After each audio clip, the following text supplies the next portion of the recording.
They say you only meet your soulmate for 7 minutes. But what if fate gives you a second chance? I'd always wondered what those 7 minutes would feel like. The electricity, the connection, the unspoken understanding. But I never thought it would happen to me. Until that day. I was late, as usual, rushing through the crowded park, my coffee sloshing dangerously in its cup. People blurred past me like they were in fast forward, but then I saw him. He was leaning against a tree, sketchbook in hand, completely still, like the world had slowed down just for him. And when our eyes met, the rest of the park ceased to exist. 7 minutes. I knew it immediately. My heart skipped. My breath caught. Every instinct screamed that he was mine, even if only for the briefest slice of time. I didn't say hello. I didn't introduce myself. I didn't ask questions. Instead, I did everything I could to memorize him. The tilt of his head, the curve of his smile, the way his eyes seemed to see me in a way no one ever had. We ran through the park together, dodging puddles, laughing like fools, talking about everything and nothing at once. We sat by the fountain, sharing a chocolate croissant I had barely bought before leaving the coffee shop, and I didn't stop smiling for even a second. The seconds raced by faster than I could keep up with. I noticed the little things, his hand brushing against mine accidentally, the way he tucked a stray strand of hair behind his ear, the sketchbook that contained half-finished portraits of people I'd never meet. And still, I did everything except say goodbye. I couldn't. The idea of ending these 7 minutes, of letting the clock win, made my chest ache. Finally, I glanced at the small watch on my wrist. 6 minutes and 45 seconds. Panic rose in my throat. I wanted more. I wanted eternity. I wanted him to know that even a lifetime wouldn't be enough, but words failed me. Instead, I took his hand, held it for as long as I could, and whispered a promise to remember, though I didn't know if he could hear it, if he even understood. Then, just like that, the world shifted. 7 minutes. Done. The park's noise returned, people moving again as though nothing had happened. He was gone, and I was left standing there, trembling, heart pounding, with the vivid memory of every detail seared into my mind. I walked away, trying to tell myself it was just a fleeting moment, just fate playing a trick, but deep down I knew I would never forget him.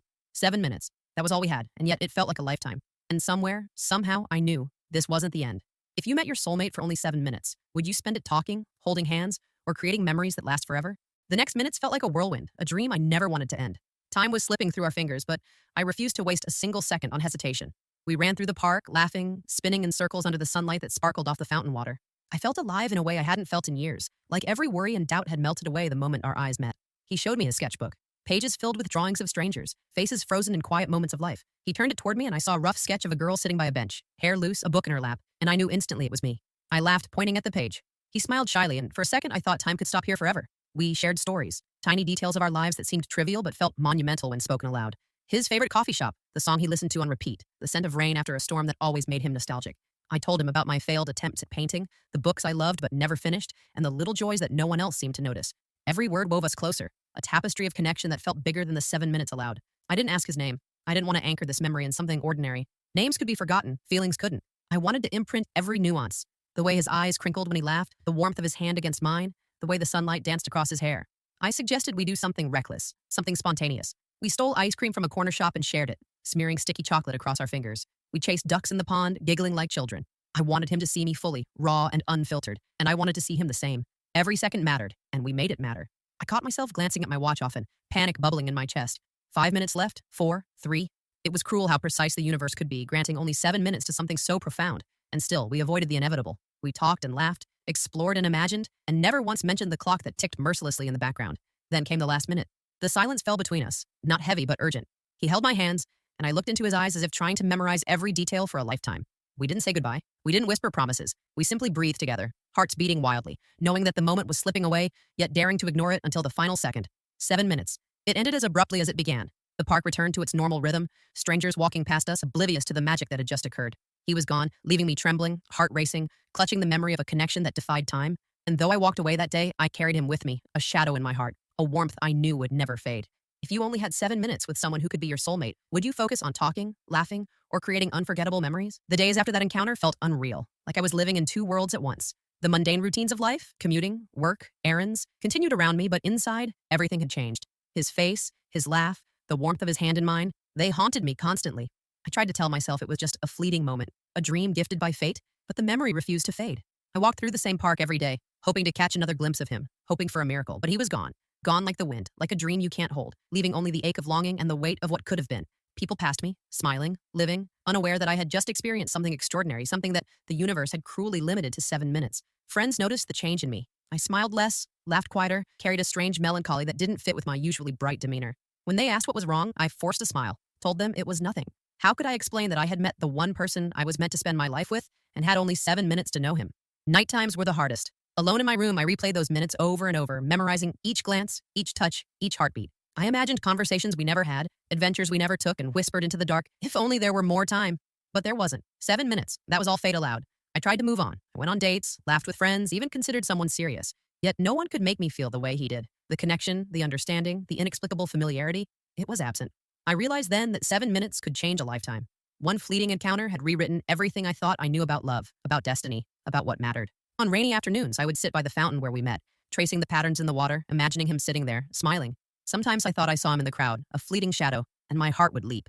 But every time it was only my imagination, my heart's desperate hope playing tricks on me. And still, I held onto the memory, not as a wound, but as a seed of hope. I knew our 7 minutes weren't ordinary. They were sacred. I knew that somehow, some way, fate might give us another chance, even if the world had other plans. 7 minutes had changed everything. They had awakened a longing so deep, so urgent, that I could never forget him. I carried him with me in stolen glances, in quiet moments, in dreams. And I knew, somewhere, somehow, our story wasn't over.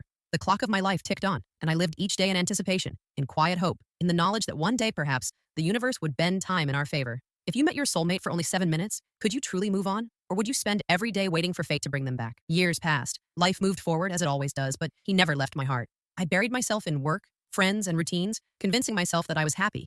And in many ways, I was. I had built a life, made plans, and even fallen in love with someone else. His name was Daniel. Steady, kind, dependable, everything I thought I should want. The wedding preparations were in full swing. Invitations sent, flowers ordered, dresses fitted. I smiled, nodded, and said all the right things, but beneath it all, a shadow lingered. Memories of that day in the park, the laughter, the hand-holding, the unspoken connection, refused to fade. I tried to push them away, to bury them under layers of logic and obligation. 7 minutes had seemed short, but their impact had been eternal. I found myself visiting the old park sometimes, ostensibly to take a walk, but really hoping, praying for a miracle. I knew it was impossible. The rules were clear. Everyone meets their soulmate only once for 7 minutes. That was it. That was fate. And yet in quiet moments, I whispered his name, half in hope, half in desperation. Daniel didn't notice my distant stares, or perhaps he did and chose to ignore them. He was kind, practical, predictable, safe. And yet safe wasn't the same as thrilling. Safe wasn't the person who made my heart skip, who made time feel elastic, who had left a permanent mark on my soul. 7 minutes had done that, and no amount of planning, love, or logic could erase it. The day before my wedding, I sat in the empty church, checking the arrangements one last time. The sun was low, casting long golden shadows across the pews. I closed my eyes and breathed deeply, trying to calm the storm inside me. That's when I felt it, a sudden stillness. The air itself seemed to hold its breath. I opened my eyes. The world outside the church windows was frozen. Birds hung mid-flight, a breeze held in suspension, a car halted mid-turn. And then I saw him, standing just beyond the doors, the same sketchbook under his arm, the same gentle smile on his face, and my breath caught in my throat. Time hadn't just stopped for the world. It hadn't ended for us. I didn't run. I didn't scream. I just stared, unable to comprehend the impossible. And yet, deep inside, I felt a familiar certainty. Our 7 minutes weren't over. I stepped forward. He mirrored me. Our hands met in the silence, and for the first time in years, I didn't need words. He understood. I understood. Everything we hadn't said in the park, all the longing, the laughter, the fleeting connection. It was alive again, paused in time, but burning brighter than ever. I realized then that this was a second chance. Fate, cruel and rigid, had bent just enough to give us a moment beyond the rules. 7 minutes had become infinite. If time froze for everyone else, would you take the chance to reconnect with a lost love, even if it meant risking everything? I couldn't breathe. The church, frozen in golden sunlight, felt both surreal and intimate, as if the world had shrunk to just the two of us. His hand in mine was warm, real, grounding, and yet every instinct screamed at me that this was impossible. Yet here he was, my soulmate, returned, and time itself suspended to let us exist together for longer than 7 minutes. We walked slowly down the aisle, weaving between frozen guests and suspended decorations, our laughter echoing softly in the stillness. I wanted to speak, to explain years of longing, years of wondering, years of living without him, but words felt unnecessary. Every glance, every brush of fingertips, every heartbeat between us spoke volumes. Why? Why now? I whispered, barely moving my lips. He shook his head gently, his eyes full of warmth and mystery. I don't know, he admitted, but fate isn't always done. Not with us. I swallowed hard. My engagement ring glinted on my finger, a symbol of the life I had built, of the commitment I was supposed to honor. Daniel, kind, dependable, patient Daniel. How could I explain this impossible, magical, life-altering connection that defied logic and law? How could I even begin to choose between what was safe and what was meant to be? We wandered outside the church, the frozen city surrounding us like a painting. Birds hung mid-air, a dog's tail stopped in motion, and the scent of spring filled the paused atmosphere. I laughed nervously, letting the magic of the moment wash over me. I hadn't realized how heavy the years of longing had been, how deeply I'd missed him until now. Do you remember the park? He asked, voice soft, almost reverent. I nodded. Every second. We retraced steps from our original 7 minutes, running our hands over familiar textures, laughing at the same small jokes, sharing memories that hadn't yet existed until now. Time had stopped, but the clock in my chest ticked rapidly, reminding me that we had to make these stolen moments count. And yet, a knot of guilt twisted inside me. Daniel, my fiancé, he had trusted me, loved me, and believed we were building a life together. Could I betray him? Could I let go of everything I'd worked for, everything I'd believed was real? He sensed my hesitation. Whatever choice you make, he said gently. I don't want you to feel trapped. I just want you. I looked into his eyes, and in that frozen world, I felt my heart crack open. 7 minutes had become infinite, and suddenly the stakes were higher than ever. I realized that life isn't about what's safe, or convenient, or expected. It's about truth, about following your heart even when the world is paused around you. Time waited for no one, except now it had waited for us. And in that pause, I finally understood. Some connections are stronger than life itself, stronger than obligation, stronger than fear. I didn't know what I would choose yet, but for the first time in years, I felt alive, truly alive. If you could spend frozen time with your soulmate, would you risk everything to be with them? Or honor the life you already built? The world shifted suddenly like a breath released after holding it too long. Birds resumed their flight, the breeze stirred the trees, and the people frozen in the church and streets blinked, unaware that anything had changed. Time had started again, but not just for them. It was as if the universe had decided that only we could continue our story uninterrupted. I felt his hand tighten around mine. It's now or never, he whispered, and my chest ached with the weight of truth. Every second now counted more than ever, because soon the illusion would end and the world would demand decisions, explanations, sacrifices. I looked around. Daniel, my fiancé, was standing frozen in place as the moment resumed. The ring on my finger suddenly felt heavy. I hadn't wanted to hurt him, but fate had other plans. My heart pounded, torn between duty and destiny, between safety and the love I had waited for years to feel again. We ran through the park, memories of our first 7 minutes flooding back. The laughter, the stolen ice cream, the playful chase after ducks. It all returned, sharper, more vivid, as though we were reclaiming what had been denied. I couldn't stop smiling, couldn't stop touching him, couldn't stop feeling that spark that had refused to die over the years. But the reality of the world was creeping in. People were moving again, life continuing around us. Soon, our frozen bubble would burst. I had to decide, who did I truly belong with? Could I break Daniel's heart? Could I ignore the universe's rules and embrace the impossible? He stopped and faced me, eyes searching mine. You have to choose, he said, calm but firm. I don't want to pressure you. I just want you to be honest with yourself. I swallowed, tears pricking my eyes. I've never stopped thinking about you, not for a single day. He smiled, bittersweet and knowing. Then maybe this is more than 7 minutes. Maybe it's the rest of our lives. My mind raced, the memories of my years with Daniel conflicting with the certainty I felt for him. The man frozen in the park, my soulmate returned. Every heartbeat, every glance, every moment with him screamed truth louder than anything else. I realized that life had given me a gift few ever get, a second chance at something extraordinary, a love that defied rules, time, and reason. But second chances were also dangerous. They demanded courage, clarity, and sacrifice. As the people around us began moving, oblivious to what had transpired, I took a deep breath. The world had resumed, but I had a moment of clarity. I knew who I belonged with. I knew which heart had been calling mine all along. With a steady hand, I reached for him, feeling the pulse of connection stronger than ever. And in that instant, I understood that fate, no matter how cruel or precise, had given us exactly what we needed. Not 7 minutes, not even 7 hours, but forever, if we chose it. If the universe paused for you and your soulmate, would you take the risk to follow your heart no matter the consequences? The city moved around us, oblivious to the miracle that had unfolded. People walked past, cars honked, life continued, but we existed in a different rhythm, tethered only to each other. His hand in mine felt like home, like the missing piece of a puzzle I hadn't realized was gone until now. I looked down at my engagement ring. The weight of it burned against my finger, a reminder of a life I had planned, of vows I was meant to take. Daniel had been steady, reliable, the kind of man everyone admired, but admiration wasn't love. It had never made my heart race, never made me feel seen in the way he did. He squeezed my hand gently as if sensing my turmoil. You don't have to explain anything, he said softly. Just feel. I let myself feel. I let myself remember the first 7 minutes, the laughter, the reckless joy, the hand-holding, the chocolate-stained fingers, and I let myself imagine a lifetime beyond that. The connection hadn't faded. It had grown, hidden beneath years of longing, waiting for this moment to burst into reality. We wandered to the old fountain, the same one where we had shared that stolen chocolate croissant. The water glimmered in the afternoon sun, rippling over the stones as if applauding our reunion. We sat on the edge, knees brushing, hearts hammering, speaking in glances and half smiles instead of words. I can't believe you're real, I whispered finally, my voice trembling. I thought you were, I don't know, just a memory, a dream I'd replay over and over to keep myself sane. He laughed, a soft, warm sound that made something inside me unclench. I'm real, and I waited for this moment as long as you did. 7 minutes were never enough, and now we have more. I hesitated. More. It sounded impossible, terrifying, exhilarating. Could life bend the rules like this? Could love really defy time itself? And what about Daniel, the life I had promised to build? The guilt tugged at me like a constant storm, but my heart refused to listen. He lifted my hand, brushing my fingers against his lips. I'm not asking you to choose me lightly, he said. I just want you to remember this, to know what's real. The honesty in his eyes, the certainty, the raw emotion. It left me breathless. I realized then that life wasn't about comfort or safety or obligation. It was about truth, about following your heart even when the path is dangerous. I smiled through tears, letting the moment wash over me. The frozen world had released us, but it had also gifted us clarity. I felt my doubts dissolve, my fear give way to hope. For the first time in years, I knew with every fiber of my being that this was right, that he was right, that fate, cruel and precise, had given us a chance to rewrite our story, and I was ready to take it. If your heart told you someone was your soulmate, would you follow them even if it meant breaking promises and defying expectations? We walked through the city, hand in hand, like strangers in a familiar world. Every detail around us, streetlights, shop windows, the faint scent of freshly baked bread, felt sharper, more vivid, as if the universe had tuned itself to our presence. I realized that this was more than a reunion. It was a second chance to experience what we had been denied in those first 7 minutes. We found a small cafe, the kind with creaky wooden floors and mismatched chairs, and settled in a quiet corner. Time had resumed, but it felt like it moved slower for us, bending to our will, giving us a taste of the eternity we had missed. I watched him sip his coffee, the sunlight catching in his hair, the way he furrowed his brow when he concentrated, and I felt my heart swell. This, every detail, every moment, was worth more than anything I'd ever known. I never got to ask you the important things, I said, tracing circles on the table with my fingers. Where did you go after the park? Why didn't we see each other again? He shook his head, a soft smile playing at his lips. I wanted to find you, but the rules, the universe, it wasn't easy. I tried. I always tried. And now, here we are.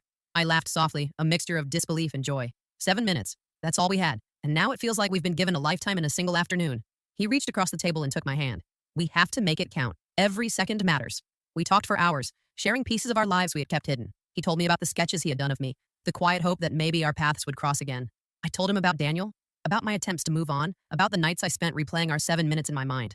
And yet, in that conversation, there was no judgment, no shame, only understanding. We had been given a gift, a chance to rewrite our story, and we weren't wasting it. We laughed, reminisced, and imagined the adventures we had missed, filling in the blanks of a past we had only partially lived. Outside, the city moved at its normal pace. People walked past unaware that two souls were reconnecting, rewriting fate, reclaiming a love that had been paused for years. The thought of Daniel still lingered, the life I had promised him, but the truth was undeniable. My heart had always belonged to this man, my soulmate.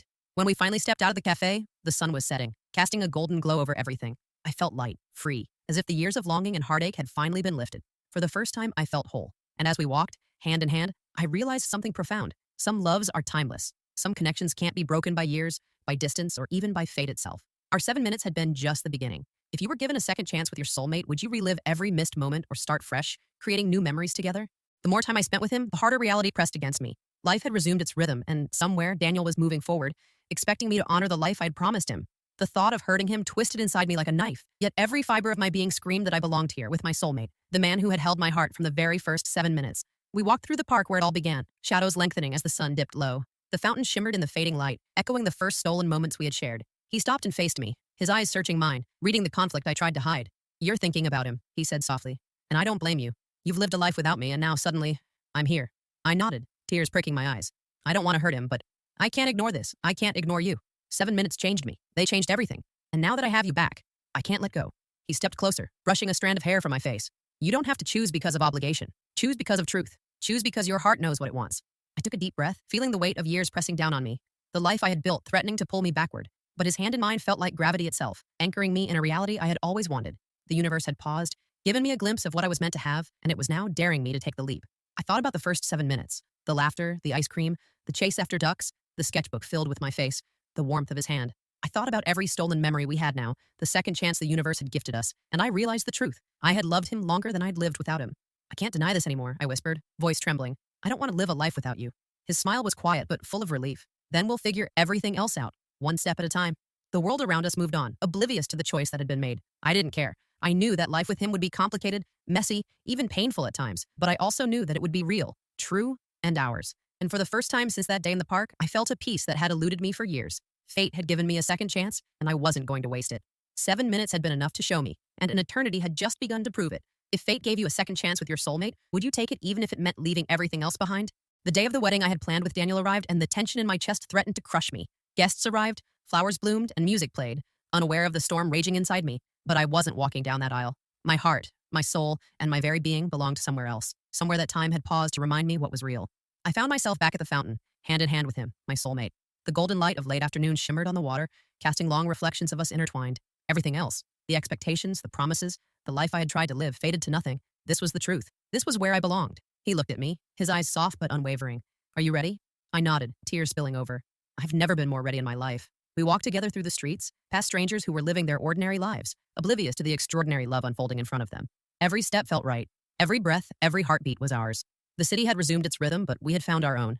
I realized something profound as we stood there, free from time's constraints. Love isn't measured in minutes, hours, or years. It isn't bound by rules, obligations, or societal expectations. It is felt in a heartbeat, in a glance, in a connection that refuses to fade. 7 minutes had shown me my soulmate. Now, an eternity awaited us. I looked at him, feeling the weight of the years lift from my shoulders.